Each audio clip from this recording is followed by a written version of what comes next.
First ever factory outlet Mukunda jewellery KPHB Kothapet Khammam Somajiguda Hanamkonda. నమస్తే అమ్మా. నమస్తే అమ్మా. అమ్మా, హిందూ సామ్రాజ్యాన్ని ఉమ్, ఎంతో గౌరవంగా స్థాపించి మొఘలైలని బై ఉమ్. బైక్ చెప్పించిన ఛత్రపతి శివాజీ గురించి ఈ రోజు మనం గుర్తు చేసుకోవాల్సిన అవసరం ఉందంటారా? తప్పనిసరిగా ఉందమ్మా. హ్మ్. ఆత్మాభిమానం, ఆత్మగౌరవం, ఆత్మప్రశ్రయం ఉండాలి అని నిరూపించినటువంటి వాడు ఛత్రపతి శివాజీ. శివాజీ. హ్మ్. ఎందుకు అంటే అప్పటికి మొఘలాయిల పరిపాలనలో హిందూ జాతి, ఇవాళ వాడుతున్నాం ఆ పదం, పూర్వం అది వాడేవాళ్ళం కాదు. సనాతన ధర్మం, సనాతనులు ఇలాంటి పదాలు వాడేవారు. ఇప్పుడు టెక్నికల్గా అందరూ అది వాడుతున్నారు, తేలిగ్గా అర్థం అవుతుంది కనుక మనం కూడా హిందూ అన్న పదం వాడేద్దాం. హ్మ్. హిందూ మతాన్ని అనుసరించేటటువంటి వాళ్ళు చాలా హీనాతిహీన దీనాతి దీన స్థితిలో ఉన్నారు. హ్మ్. తన సంప్రదాయాన్ని పాటించాలంటే దానికి చాలా కష్టపడేవారు. హ్మ్. ఆ రోజుల్లో జిజియా పన్ను ఉండేది. హ్మ్. జిజియా పన్ను అంటే పిలక పెట్టుకుంటే దానికి పన్ను కడితే గానీ పిలక పెట్టుకోవడానికి వీల్లేదు. ఓహో, ఆ, ఎందుకో అమ్మా? ఎందుకంటే అది సనాతన ధర్మంలో తప్పనిసరిగా అందరూ తప్పనిసరిగా పిలక పెట్టుకోవాలి. పిలక ఉంటేనే వాడు సనాతన ధర్మాన్ని మగవాళ్ళు ప్రతి ఒక్కరు కూడాను తప్పనిసరిగా ఉండాలి. హ్మ్. అట్లాంటిది పిలక పెట్టుకుంటే పన్ను వేశారు. హ్మ్. ఇంకా దీన్ని బట్టి ఆలోచించండి, ఇక దేవాలయాలకు వెడితే ఎంత కష్టం, మన ధర్మాన్ని పాటిస్తే ఎంత కష్టం. అప్పట్లో ఆడవాళ్ళని ఎత్తుకుపోవడమేనా, చెరబట్టటమేనా, ఇలాంటివి చాలా చేసేవారు. హ్మ్. ఆవులుని మనం పూజిస్తాం కనుక వాళ్ళు గోమాంసం తినడం అన్నది ఒక నియమంగా పెట్టుకున్నారు. ఓ. గోమాంసం తినకూడదు అని ఖురాన్లో ఉందట. ఎందుకు తినకూడదో చెప్పారు. హ్మ్. గోవు పవిత్రమని కాదు. హ్మ్. ఆవు మాంసంలో విషం ఉంటుంది. హ్మ్. ఆవు ఏదైనా పనికిరాంది తింటే తన మాంసంలో ఉంచేసుకుని పనికొచ్చేదాన్నే పాల రూపంలో బయటికి పంపుతుంది కనుక పనికిరాని చెత్తంతా ఆవు మాంసంలో ఉంటుంది కనుక తినడం మంచిది కాదు అని చెప్పి ఖురాన్లో ఉంది అని అన్నారు. ఆ ముస్లింలే చెప్పినటువంటి మాట, దాన్ని బాగా పాటించేవాళ్ళు. వీళ్ళు ఎందుకు తింటారంటే మనం హిందువులకి పవిత్రం గనక వాళ్ళని బాధించాలంటే ఏం చేయాలి, వాళ్ళకి యాంటీగా వర్క్ చెయ్యాలి. ఆ విధంగా ఏదైతే హిందువులని బాగా గౌరవిస్తారో పాటిస్తారో వాటన్నింటినీ కూడా వ్యతిరేకించి పాటించే వాళ్ళని బాధించడం అన్న చాలా భయంకరమైంది. ఈ మహమ్మదీల పాలన వచ్చాకే ఆడవాళ్ల మీద అత్యాచారాలు, చెరబట్టటాలు ఉన్నాయి గనక ఆడపిల్లల్ని బయటికి పంపించకపోవడం, దానివల్ల చదువు దూరం అయిపోవడం. అంతకుముందు బాగా చదువుకున్నారు ఆడవాళ్ళు కూడా బ్రహ్మాండంగా చదువుకునేవాళ్ళు. ఈ తర్వాతే మహమ్మదీల పాలన ఇంకా అంతకుముందు వీళ్ళు విదేశీయుల దండయాత్రల తర్వాత వచ్చింది ఆడవాళ్ళు చదువుకోకపోవడం అన్నది. అంతకుముందు లేదు. అంటే మన దేశంలో ఆడవాళ్ళని చూస్తే సాటి వ్యక్తిలా చూసారే తప్ప అమ్మలాగా చూసారే కానీ అమ్మాయిలా ఎవరు చూడలా. దాంతో చదువుకునేవాళ్ళు. వీళ్ళు వచ్చి అమ్మాయిలా చూడడం మొదలు పెట్టాక కొంచెం ఇబ్బందులు కలిగాయి. దానివల్ల దూరంగా ఉండడం అది అయింది. అందువల్ల మళ్ళీ నేను హిందువుని అని తలెత్తుకుని ఉండాలి అంటే హిందూ సామ్రాజ్యాన్ని మనం స్థాపన చేయాల్సిన అవసరం ఉంది. అందుకని ఆయన స్థాపన చేసేటట్టు ప్రయత్నం చేశాడు. దీనికి బాగా దోహదం చేసింది ఎవరంటే తల్లి జిజీబాయి. జిజియా అని కూడా అంటాం మనం, జీజీ లేక జిజియా. ఈవిడ ఎంత బాగా ధర్మ పట్ల అనురక్తి కలిగేటట్టుగా బిడ్డని పెంచింది అనడానికి ఉదాహరణ శివాజీ చేసినటువంటి పనులు. ఒక చరిత్ర గనక బాగా చూసినట్టయితే జిజీబాయిని భర్త అంత బాగా చూడలేదని అంటారు. ఏదన్నా కారణం కావచ్చు. అతడు అంత సనాతన ధర్మం మీద, హిందూ ధర్మం మీద అంత వెర్రి అభిమానం ఉన్నవాడు ఏం కాదు. ఈయనకు ఉన్నట్టుగా ఎవరికి, శివాజీకి జిజీబాయికి ఉన్నట్టు. వీళ్ళు కొంతకాలం అడవిలోనే ఉన్నారు, తినడానికి రొట్టె కూడా దొరకని పరిస్థితుల్లో ఉన్నారు. అంత కటిక దరిద్రాన్ని, ఇబ్బందుల్ని భరించిన తర్వాత ఒక రకమైనటువంటి కసి అంటామే, ఆంగ్లంలో సైకాలజిస్టులు చెప్తారు, కిల్లర్ ఇన్స్టింక్ట్ అని ఒకటి అంటారు.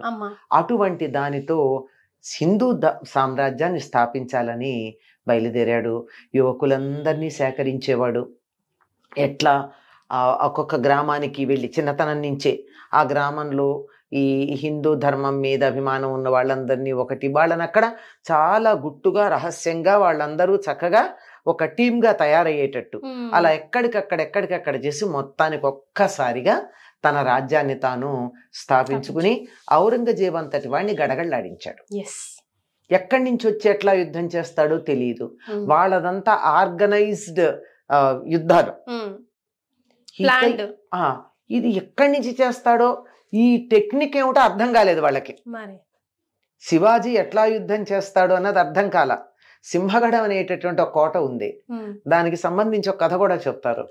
ఏమంటే ఒకరోజు శివాజీను తల్లి చదరంగం ఆడుతున్నారట. నేను గెలిస్తే నేను అడిగింది నువ్వు ఇవ్వాలి అని అడిగింది తల్లి. సరే ఏదో కావాలనే తల్లి గెలిచేటట్టుగా తల్లి అడిగే కోరికలేవి తన వ్యక్తిత్వానికి మెరుగు పెట్టేవే ఉంటాయి గాని వేరేవి కాదు కదా. అందువల్ల ఆవిడ గెలిచి అట్లా చూపించిందిట కిటికీలోంచి సింహగఢం కోట నాకు కావాలన్నట్టుగా. అంటే దాన్ని ఇతడు సాధించాలని. అప్పుడు ఈయనలో ప్రధానంగా ఉండేటటువంటి సేనా నాయకుడు తానాజీ అన్న అతన్ని పంపిస్తాడు. సింహగఢం వస్తుంది గాని తానాజీ పోతాడు, అందుకని గడ్మిలా సింహం పోయింది అంటాడు. సింహం పోయింది, గఢ్ మాత్రం వచ్చింది అని చాలా చాలా ప్రణాళికాబద్ధంగా చేయడం జరిగింది. ఇట్లాంటి వాళ్ళని దేశభక్తి కలిగిన వాళ్ళు. ఇక్కడ దేశభక్తి అంటే ఇప్పుడు మనం అనుకుంటున్న ఇండియా లాంటివి కాదు. దేశభక్తి అంటే ధర్మం మీద అభిమానం, భారతదేశం అనే దాని మీద అభిమానం. అంటే ఒక ప్రాంతం ఇవి ముక్క అయిపోయింది, అది ఒక పాకిస్తాన్ పక్కకి వెళ్ళి బంగ్లాదేశ్ పక్కకి వెళ్ళి ఇంకో ముక్క అక్కడికి వెళ్ళి ఇంకో ముక్క అక్కడికి వెళ్ళి ఇప్పుడున్న ఇండియా దట్ ఈజ్ భారత్ అని చెప్పేది కాదండి అప్పుడు భావన. ఇప్పటిది ఇది సుమారుగా 75 ఏళ్ల నుంచే ఉన్నటువంటి భావన ఇది.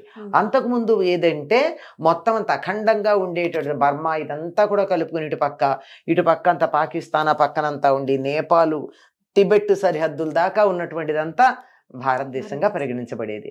ఈ మొత్తాన్ని ఒక యూనిట్ గా చూసేటటువంటి సంప్రదాయం మనకు ఉండేది. అందుకే ప్రాచీన గ్రంథాలన్నిట్లోనూ అట్లాగే కనపడుతుంది. అటువంటి దాని మీద ఉన్నటువంటి అభిమానం ఉన్నటువంటి వాళ్ళందరినీ చేర్చుకుని దేశభక్తితో అంత చక్కగా తయారు చేయడం జరిగింది. ఇతను ఎంత గొప్ప సంస్కారవంతుడంటే సనాతన ధర్మానికి సంబంధించిన సంస్కారం అన్నది పూర్తిగా శివాజీలో పరిపూర్ణంగా ఉంది. ఎట్లాగంటే ఒకసారి ఎప్పుడో వీళ్ళ సైనికులకి ఒక ముస్లిం యువతి ఒంటరిగా కనపడింది, తీసుకొచ్చారు, ఈయనకి ఇచ్చారు.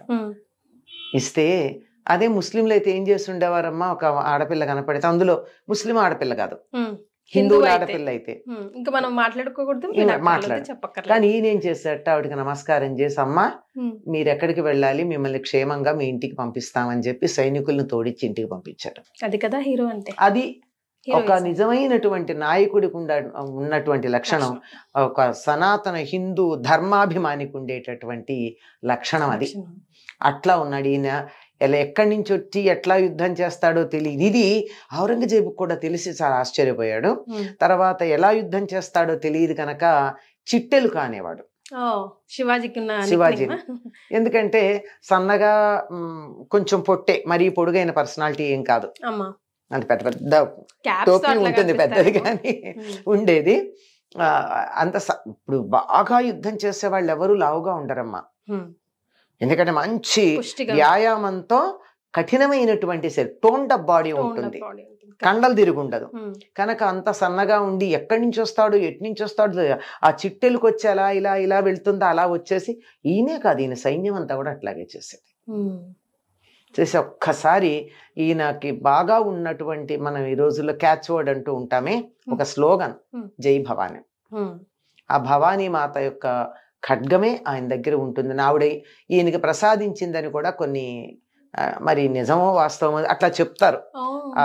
ఆ భవానీ ఈయనకి సనాతన ధర్మాన్ని ఉద్ధరిస్తున్నాడు గనక, ధర్మాన్ని ఉద్ధరించాలంటే జపం చేస్తే సరిపోదు, అది అవసరమే గాని సరిపోదు.